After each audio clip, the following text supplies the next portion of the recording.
Sa ngalan ng Ama, ng Anak, at ng Espiritu Santo, Amen. sumainyo ang Panginoon. At sumayo rin. Mga kapatid, sa araw na ito, ating pinagdiriwang ang banal na kapistahan ni Santo Tomas de Aquino. Tayo ay nagpupuri at nagpapasalamat sa Diyos dahil sa pamamagitan ng banal na pantas na ito, lalo pang lumalim at lumawak ang ating pag-unawa sa ating pananampalataya. Sa pamagitan din ni Santo Tomas de Aquino sa kanyang turo at sulat, binigyan niya tayo ng 5 paliwanag paano natin malalaman na totoo ang Diyos. He has given us 5 proofs of the existence of God.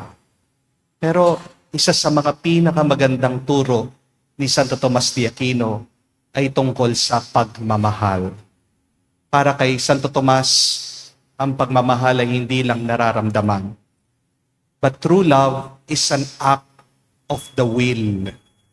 Kapag ninanais mo ang anumang mabuti sa iyong minamahal, ikaw ay tunay na nagmamahal. To desire the good of your loved one, that is love. At ang tunay na nagmamahal ay nakikipagkaibigan sa Diyos. Kapag kaibigan mo ang Diyos, mamahalin mo kung sino ang minamahal ng Diyos. Mga kapatid, aminin natin sa maraming beses na kung saan hindi tayo tunay na nagmahal. Tayo'y nagkulang sa pagmamahal natin sa Diyos at sa ating kapwa. Kaya naman, kung naging daan, bakit naging malungkot tayo? Ay naging miserable. Ay magpakumbaba, hilingin natin muli ang kanyang awa para minsan pa makita tayong karapat-dapat makatanggap sa mga banal na misteryo. Inaamin ko Sa mga pangyarihan Diyos at sa inyo mga kapatid, na lubha akong nagkasala sa isip, sa salita at sa gawa at sa aking pagkukulang. Kaya isinasamo ko sa mahal na Birheng Maria, sa lahat ng mga anghel at mga banal, at sa inyo mga kapatid, na ako'y panalangin sa Panginoong ating Diyos. kaawaan tayo ng makapangyarihang Diyos, patawarin tayo sa ating mga kasalanan, patnubayan tayo sa buhay na walang hanggan. Amen. Panginoon, kaawaan mo kami. Panginoon, kaawaan mo kami. Kristo, kaawaan mo kami. Kristo, kaawaan mo kami. Panginoon, kaawaan mo kami. Panginoon, kaawaan mo kami. Manalangin tayo. Ama naming makapangyarihan, pinagkaloob mo sa iyong sambayanan ang pantas na si Santo Tomas de Aquino at itinuro niya sa pagbubunsod ng Espiritu Santo ay maisaloob nawa namin at sa pagtanggap namin sa tagapagtangkilik ng iyong bigay, kami magkaroon nawa ng tagahiling na kami iyong kaawaan sa pamagitan ni Jesucristo kasama ng Espiritu Santo magpa sa walang hanggan. Amen.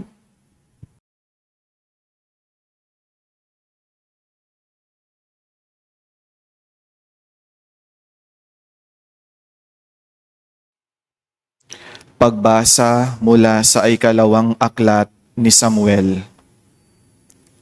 Noong mga araw na iyon, sinabi ng Panginoon kay Nathan, "Ganito ang sabihin mo kay David, ipagtatayo mo ba ako ng tahanan? Mula nang ilabas ko sa Ehipto ang Israel, wala pa akong bahay na masasabing akin. Hanggang ngayoy, tolda pa ang aking tahanan. Kahit lagi akong kasama ng Israel, wala akong sinabing anuman sa sinumang hukom tungkol sa tahanang Sedro na dapat kong tirahan. Gayong ako ang pumili sa kanila upang mamahala sa aking kawan. Sabihin mo rin sa lingkod kong si David ang salitang ito ng Panginoon. Inalis kita sa pagpapastol ng tupa upang gawing pinuno ng bayang Israel. Kasama mo ako saan mang dako, at lahat mong mga kaaway ay aking nilipol. Gagawin kong dakila ang iyong pangalan, tulad ng mga dakilang tao sa daigdig. Bibigyan ko ang Israel ng kanyang lupa at doon ko patitirahin. Wala nang gagambala sa kanila roon, wala nang aalipin sa kanila tulad nung una. Buhat nang maglagay ako ng hukom nila. Magiging payapa ka sapagkat wala nang gagambala sa iyo. Bukod dito, akong Panginoon ay nagsasabi sa iyo, patatatagin ko ang iyong sambahayan. Pagkamatay mo, isa sa iyong mga anak ang ipapalit ko sa iyo. Patatatagin ko ang kanyang kaharian. Siya ang magtatayo ng templo para sa akin. At sa kanyang angkan magmumula ang maghahari sa aking bayan magpakailanman. Kikilanlin ko siyang anak at ako na may magiging ama niya. Parurusahan ko siya tulad ng pagpaparusa ng ama sa nagkasalang anak. Ngunit ang paglingap ko sa kanya'y hindi magbabago, di tulad ng nangyari kay Saul. Magiging matatag ang iyong sambahayan, ang iyong kahari ay hindi mawawaglit sa aking paningin, at mananatili ang iyong trono. Isinalaysay ni Nathan kay David ang lahat ng sinabi sa kanya ng Panginoon. Ang salita ng Diyos. Salamat sa Diyos. Sa Kanya mananatili ang aking pag-ibig lagi. Sa Kanya mananatili ang aking pag-ibig lagi.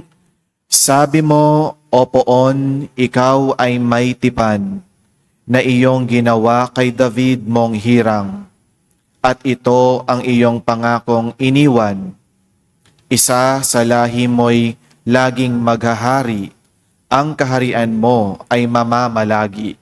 Sa Kanya mananatili ang aking pag-ibig lagi. Ako'y tatawaging Ama niya't Diyos, tagapagsanggalang niya't manunubos. Gagawin ko siyang anak na panganay, mataas na hari nitong daigdigan.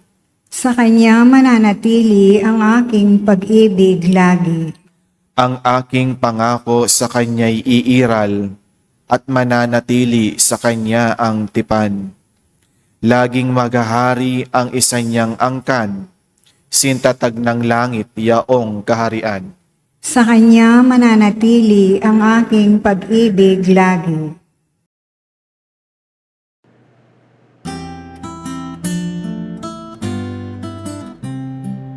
Alleluia, alleluia, alleluia, alleluia,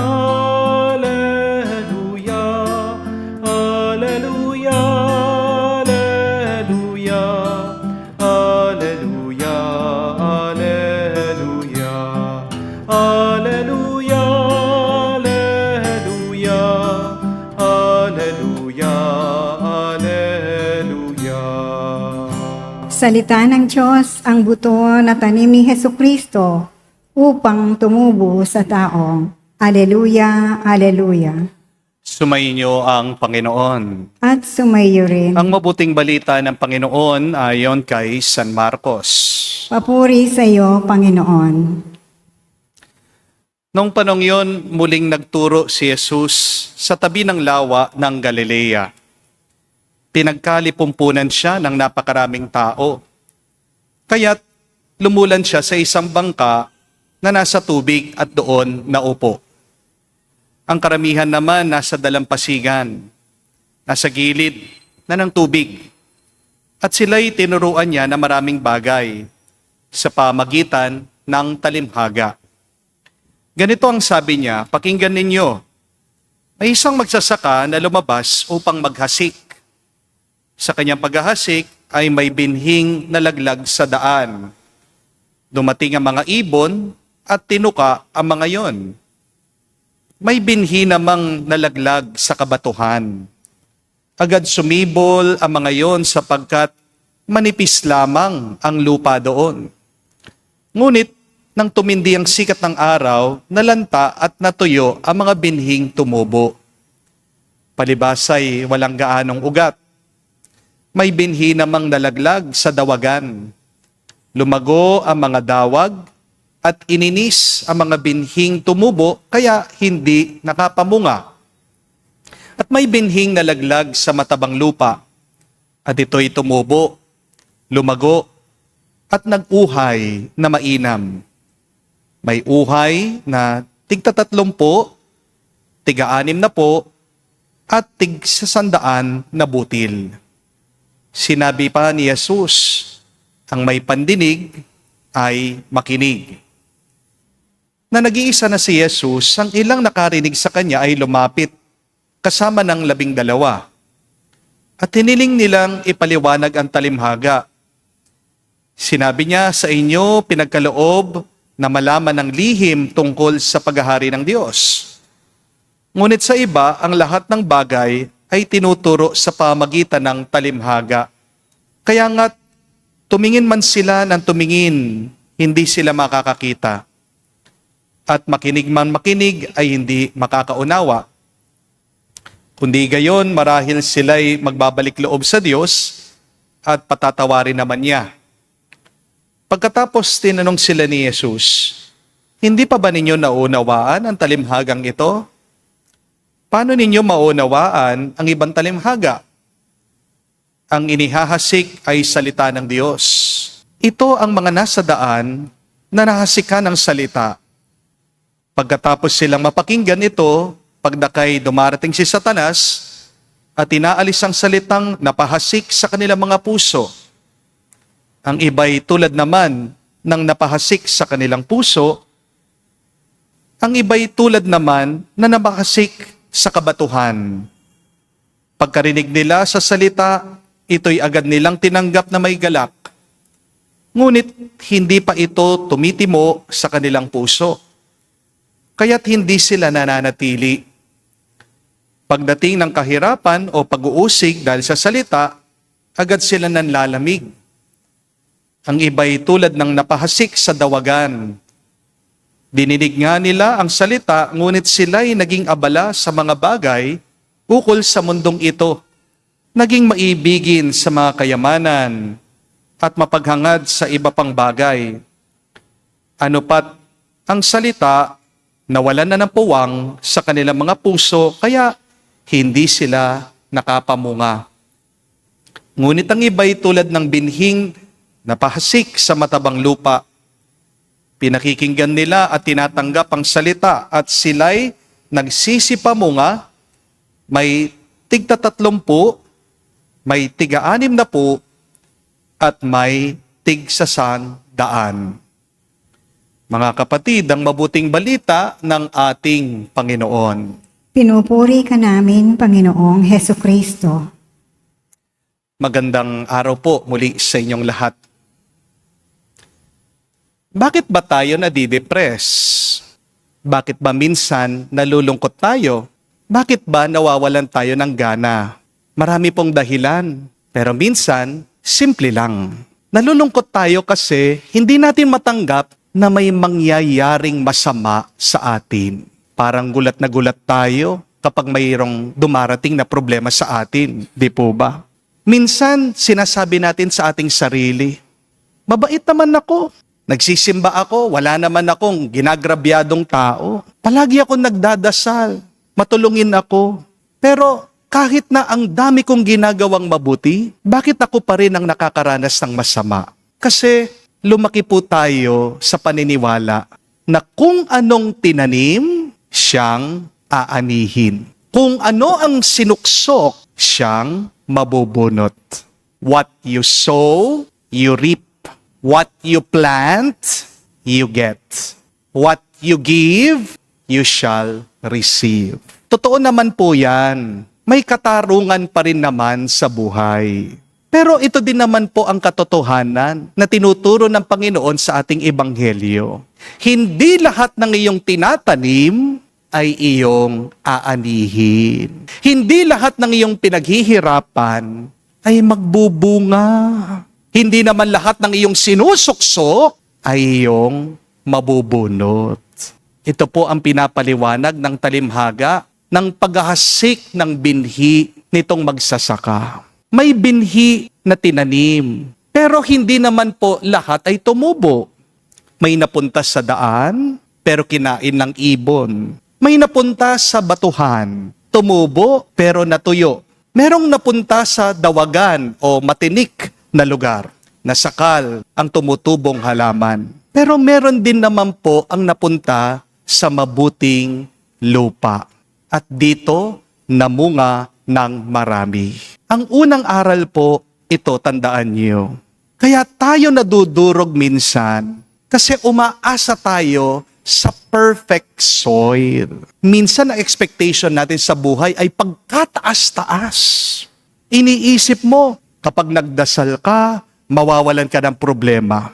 Kapag naging mabuti ka, walang masamang mangyayari sa iyo. Pero ang buhay, hindi perfecto.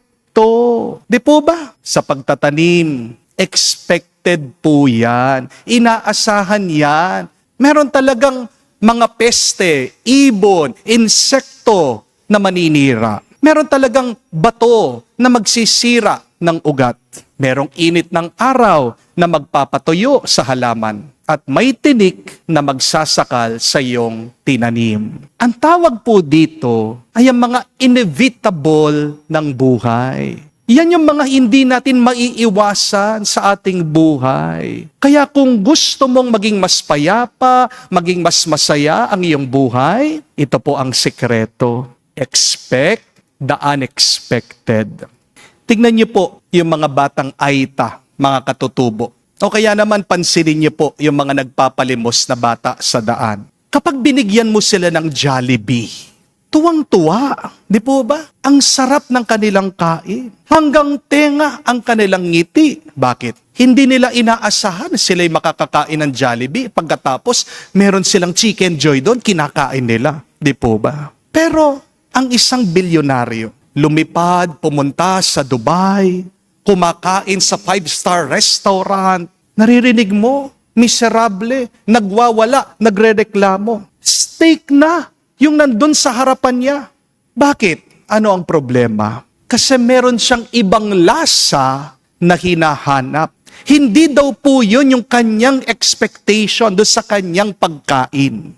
Ang nakakasira sa tuwa minsan ay yung ating inaasahan. Amen?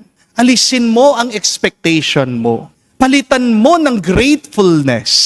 Magiging mas masaya ka. Amen? Para maging mas masaya tayo, paghandaan natin, tanggapin natin, may mangyayari talagang masama.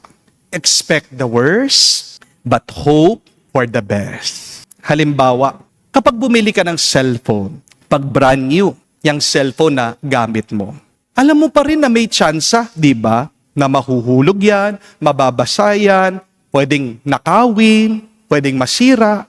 Kaya anong ginagawa ng mga iba? Binibili ng cellphone case, nilalagyan ng screen protector, bumibili ng insurance ng cellphone, naglalagay pa ng AirTag. Baka sakaling nakawin, at least makikita sa GPS nasaan na. May backup. Ginagawa ang mga ito, hindi dahil takot sa buhay. Kung hindi, realistic lang. Hindi po ba? Ang pananampalataya ay paghahanda din sa masamang pwedeng mangyari. Kapag nagtitiwala ka sa Diyos, hindi ibig sabihin na aalisin niya lahat ng problema mo. Ang tunay na tiwala ay yung naniniwala ka na bibigyan ka ng lakas ng Diyos, harapin anuman ang pagsubok mo. Ang tunay na tiwala din sa Diyos ay paniniwala na hindi kanya pababayaang masawi, mahirapan, mawala dyan sa problema mo. Kaya nga, ang tunay na sumasampalataya sa Diyos ay payapa. Pangalawang aral po, tandaan nyo, hindi ibig sabihin mabuti ka, laging mabuti ang mangyayari sa iyo. Kaya nga, hindi ibig sabihin kapag nagda-diet ka, hahaba na ang buhay mo. Pwede ka pa rin naman magkasakit, di po ba? Hindi ibig sabihin nag-iingat ka na sa iyong pagmamaneho na hindi ka na mababangga, di po ba? Merong ibang driver, reckless sa kanilang pagmamaneho. Pagkaingat-ingat mo, yung mga iba, kamote driver. Di po ba? Hindi ibig sabihin, nag-aral ka, siguradong papasa ka. Ang dami sa inyong nag-bar exam, nag-board exam, relate dyan. Di po ba? Nagpuyat naman, nagsakripisyo naman, hindi naman lumalabas, hindi naglalakwat siya, hindi nagbibisyo, talagang focus sa kanilang pag-aaral, pero bumagsak pa rin. Hindi ibig sabihin, nagbi-business ka, palagi kang panalo, palaging may kita. Minsan may lugi, minsan may ghost months. Hindi rin ibig sabihin, nagmahal ka ngayon, namamahalin ka ng iyong minahal. Amen? Kasi isang masakit na katotohanan, yung minamahal mo, magbabago yan. People change. Kahit na anong gawin mo, nagbabago ang tao, nagbabago ang ugali niya. Minsan hindi mo na siya kakilala at minsan napapagod din tayo sa ating pagmamahal. At ito ang pinakamasakit na katotohanan. Hindi ibig sabihin, nagdasal ka sa Diyos, umasa ka sa Diyos, binigay mo yung the best mo, nabibigyan ka ng gantimpala at reward ni Lord. Sometimes, you can give your all, and yet, you get the worst part of life. Yes, bad things can happen to us, but it does not mean that the good days are gone. Minsan, may mga araw na talo ka, pero hindi naman ibig sabihin, natalunan ka na hanggang huli. Hindi po ba? Ang mensahe ng ating Panginoong Hesukristo, huwag kang tumigil magtanim. Tingnan niyo po, yung nagtatanim, siya ang Diyos. Kahit na kinain ng mga ibon, kahit na natuyo sa mga bato, kahit na nasakal sa dawagan, nagpatuloy siyang nagtanim. Kung titigil ka, dahil natatakot kang masaktan, hindi ka makakakita ng mabuting lupa. Kung tumigil ka, dahil merong mga ibon, bato, init, tinik, wala kang aanihin na mabuti kailanman. Kaya nga po ang kasabihan, napakaganda, no one can fly with the fear of falling. No one can fly with the fear of falling. If you want to fly, accept you will fall. Opo, posibleng mahulog, pero posible ding lumipad. Di po ba? Kung ikaw ay natatakot na mahulog, hindi ka makakalipad. Parang sa pag-ibig, kung takot kang masaktan, huwag kang magmahal. Pero dahil hindi ka nagmahal, tatanda kang mag-isa. Tatanda kang malungkot. Di po ba? Kung ayaw mo na magtiwala dahil ikaw ay pinagtaksila, magiging sarado ka sa buhay. Palagi kang magdududa, magiging miserable ka. Kung ayaw mong sumubok dahil takot kang mabigo, siguradong wala kang happy ending. Wala kang happy ever after. Kaya magandang itanong at pagmunihan, mabubusog ka ba sa takot mo? O magtatanim ka pa rin dahil umaasa ka, darating ang araw, mabubusog ka dahil ikaw ay nagpatuloy, dahil ikaw ay nagtiyaga, dahil ikaw ay naniwala. Mga kapatid, ang problema ay hindi ang binhi kung hindi ang lupa. Minsan kaya tayo nadidepress, hindi lang dahil sa problema, kung hindi dahil matigas ang iyong puso. Mababaw ang ugat, punong-puno ka ng takot. Kung matigas ang puso mo ngayon, magdasal ka kahit na wala kang gana. Sabihin mo ang pagod mo sa Diyos. Kung may kababawan na ang iyong puso, araw-araw, bumalik ka pa rin sa panalangin at hayaan mo mag-ugat ang salita ng Diyos sa iyo. mag-ugat ang presensya ng Panginoon sa iyo. Kung matinik na ang nasa loob mo, nasasakal ka sa mga worries, sa iyong mga utang, sa iyong future, kino-compare mong iyong sarili sa iba, nape-pressure ka, nabubuhay ka sa trauma, bawasan mo ang iyong tinik, pabunot mo sa Diyos. Bitawan mo yung mga bagay na hindi mo makontrol. Layuan mo yung mga toxic na tao. Putulin mo yung mga bad habits na nakakasira sa iyo. Mga kapatid, ito po ang gusto kong iwan ko sa inyo. Be at peace. Bad things will always happen to us. But we have a good God who is always with us.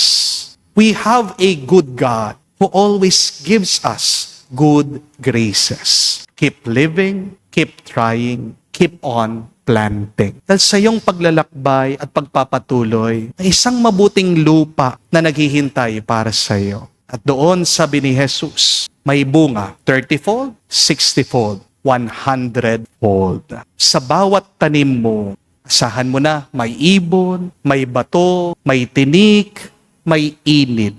Isang katotohanan, hindi natin mababago. Pero palaging merong mabuting bunga na ipagkakaloob ang Diyos sa iyo. Walang pinangako ang Diyos na walang pagsubok ang ating buhay. Pero ang tanging pangako niya na sa gitna ng ating pagsubok, hindi niya tayo iiwan. Harinawa, huwag mo ding iwan ang Diyos. Amen.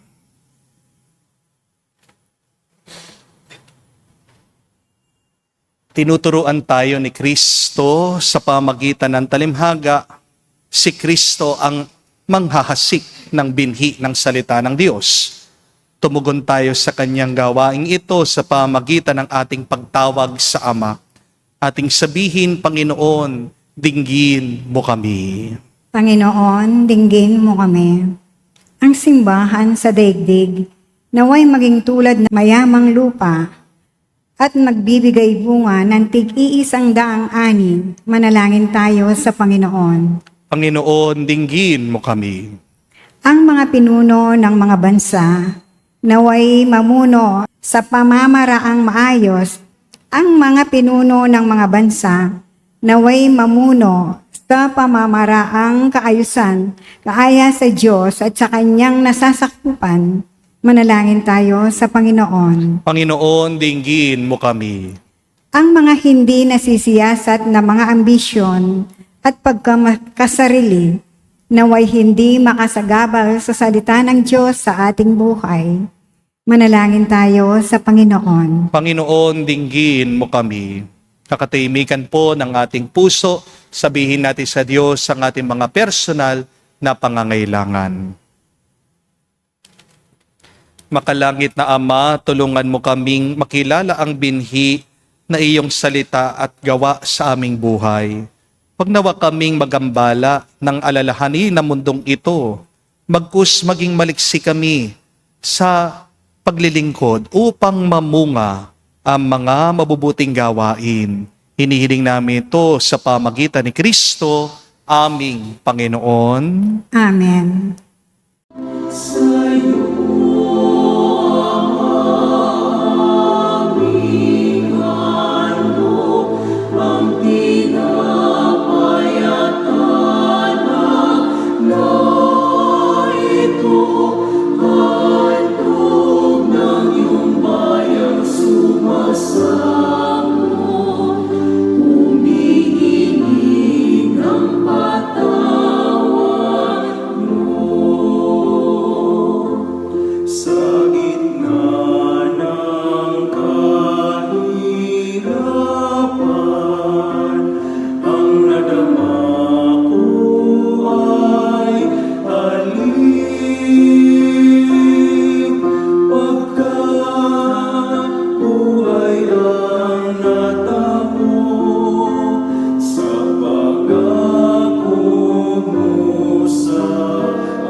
Manalangin kayo mga kapatid, parang ating mga paghahain ay kalugdan ng Diyos amang makapangyarihan.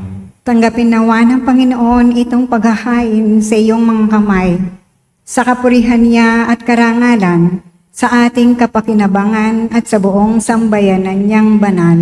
Ama naming lumikha, ang paghahain namin ngayon na si Santo Tomas de Aquino ay ginugunita ay kalugdan mo nawa at bilang tugon sa kanyang tinurong kaalaman, ikaw ngayon ay aming pinupuri at pinasasalamatan sa pamamagitan ni Jesucristo kasama ng Espiritu Santo, magpa sa walang hanggan. Amen. Sumainyo ang Panginoon. At sumayo rin. Itaas sa Diyos sa inyong mga puso at diwa. Itinaas na namin sa Panginoon. Pasalamatan natin ang Panginoong ating Diyos. Marapat na siya ay pasalamatan. Ama naming makapangyarihan, tunay nga marapat ikaw ang aming pasalamatan sa pamamagitan ni Jesucristo na aming Panginoon. Ngayon si Santo Tomas de Aquino ay pinararangalan sa pamumuhay niyang totoong uliran at pagiging maasahan sa panunungkulan. Kaya't si Jesucristo na maasahan sa katapatan ay inihahayag sa pangangasiwa sa sambayanan. Ang malasakit na mga ulirang tagapangasiwa noon ay nagpapatuloy magpahanggang ngayon sa mga panalangin kanilang iniuukol kaisa ng sambayanan mong dito'y nagtitipon. Kaya kaisa ng mga anghel nagsisiawit ng papuri sa iyo, nang walang humpay sa kalangitan, kami nagbubunyi sa iyong kadakilaan.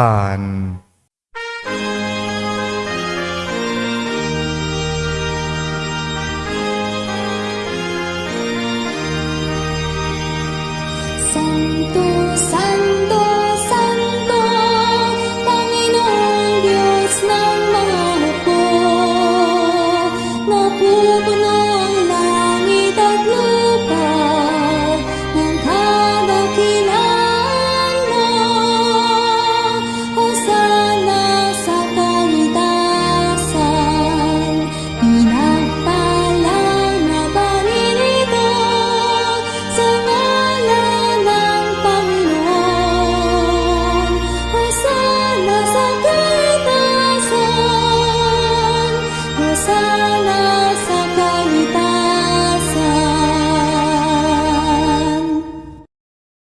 Ama naming banal, ikaw ang bukal ng tanang kabanalan. Kaya't sa pamagitan ng iyong Espiritu, gawin mong banal ang mga kaloob na ito, upang para sa amin, maging katawan at dugo ng aming Panginoong Heso Kristo. Bago niya pinagtiis ang kusang loob na maging handog, hinawakan niyang tinapay, pinasalamatan kanya. Pinaghati-hati niya iyon, inabot sa kanya malagad at sinabi, tanggapin ninyong lahat ito at kanin, itong aking katawan, na ihahandog para sa inyo.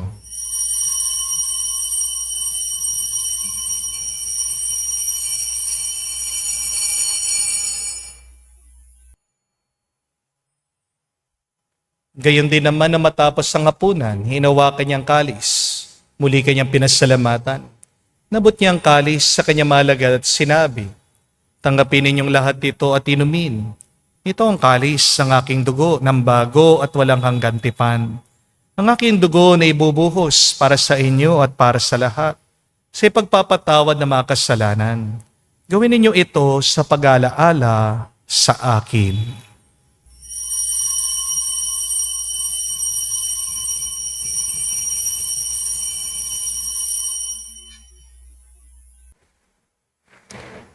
Ang misteryo ng pananampalataya.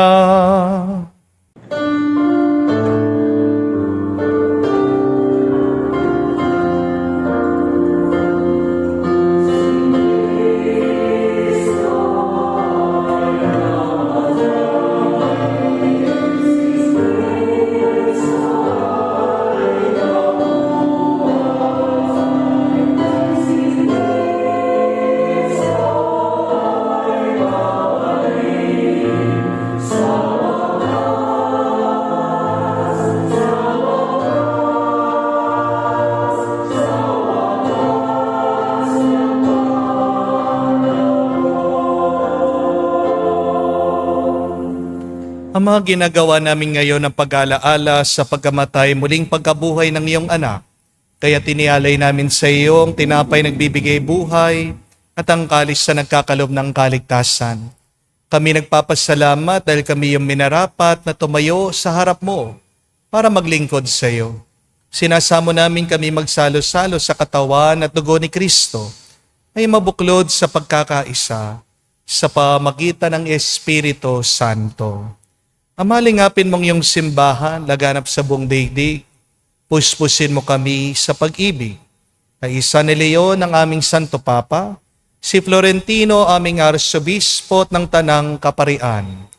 Alalahanin mo rin ang aming mga kapatid na nahimlay may pag-asang sila'y muling mabubuhay. Gayon din naman lahat ng mga pumanaw. Kawan mo't sila't patuloyin sa iyong kaliwanagan. Kawan mo't pagindapatin kaming lahat makasalo sa iyong buhay na walang wakas.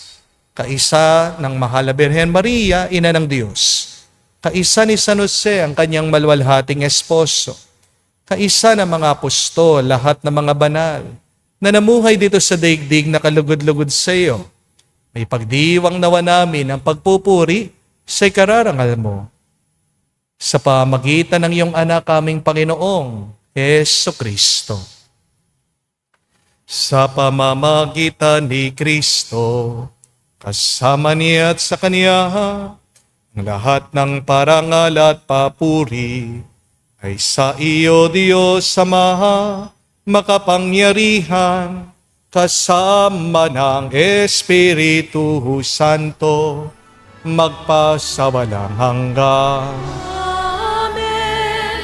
Amen. Amen. Amen. Amen.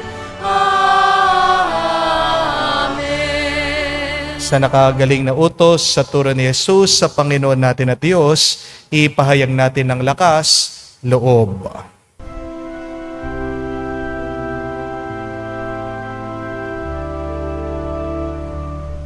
Ama namin, sumasalangit ka, sambahin ang ngalan mo, mapasa amin ang kaharian mo, sundin ang loob mo dito sa lupa para nang sa langit. Bigyan mo kami ngayon ng aming kakanin sa araw-araw at patawarin mo kami sa aming mga sala para ng pagpapatawad namin sa nagkakasala sa amin. At huwag mo kaming ipahintulot sa tukso at iadya mo kami sa lahat ng masama. Hinihiling namin kami, Adyal, sa lahat ng masama, pagkalooban ng kapayapaan araw-araw, iligtas sa kasalanan, ilayo sa lahat ng kapamakan, samantalang aming pinanabikan, ang dakilang araw ng pagpapahayag ng tagapagligtas naming si Heso Kristo. Sapagkat iyo ang kaharian at ang kapangyarihan at ang kapurihan magpakailanman. Amen. Panginoong Heso Kristo, sinabi mo sa mga apostol, kapayapaan ang iniwan ko sa inyo, ang aking kapayapaan binibigay ko sa inyo. Tunghayan mo ang aming pananampalataya at huwag ang aming pagkakasala. Pagkalooban mo kami ng kapayapaan at pagkakaisa ayon sa iyong kalooban, kasama ng Espiritu Santo, magpa sa walang hanggan. Amen. Kapayapaan ng Panginoon ay laging sumainyo. at sumaiyo rin. Magbigayan po tayo ng kapayapaan sa bawat isa. Piso niyo po, kapayapaan po sa inyong lahat.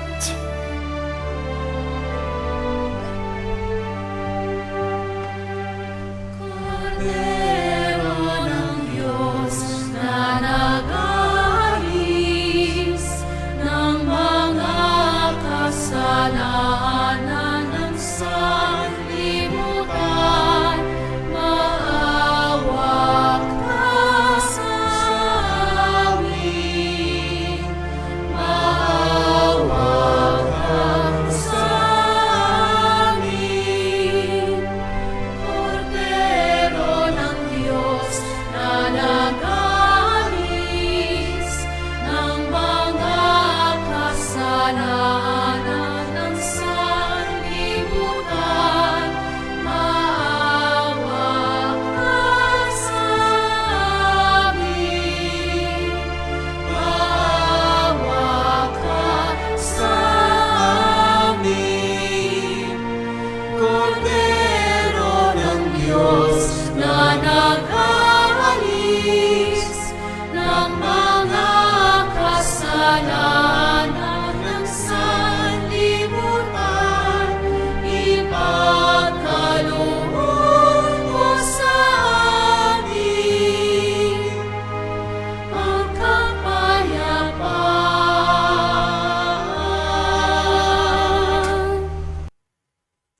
Mga kapatid, naririto ang ating Panginoong Jesucristo, ang Kordero ng Diyos. Siya nag-aalis sa mga kasalanan ng sanlibutan. Mapalad tayong lumalapit sa piging ng Kordero. Panginoon, hindi ako karapat-dapat na magpatuloy sa iyo, ngunit sa isang salita mo lamang ay gagaling na ako.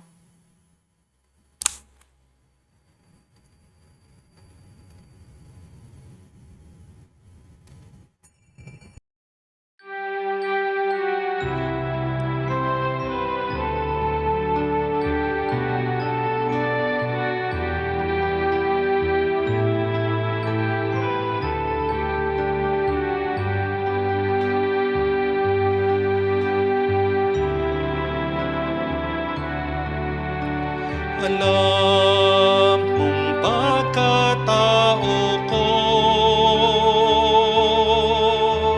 wala akong matatago. Alam mong aking isipan, alam mo ang lahat ng ginagawa ko, O Diyos. Gabayan mo ko, Diyos, sa buhay na ito. Ilapit mo ako sa pagmamahal mo. Dalhin mo ko, Panginoon,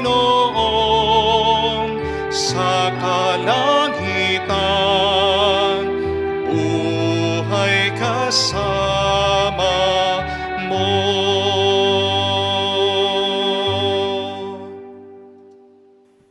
Manalangin tayo.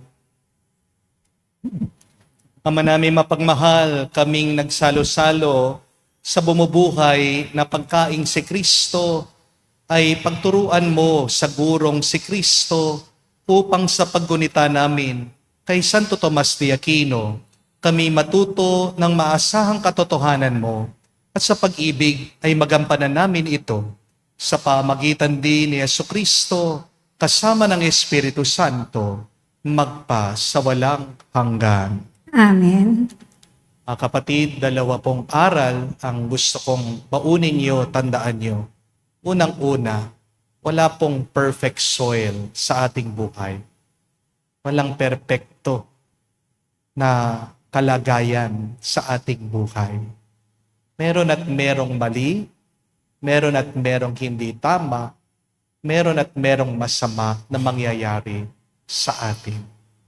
Expect the worst, but hope for the best.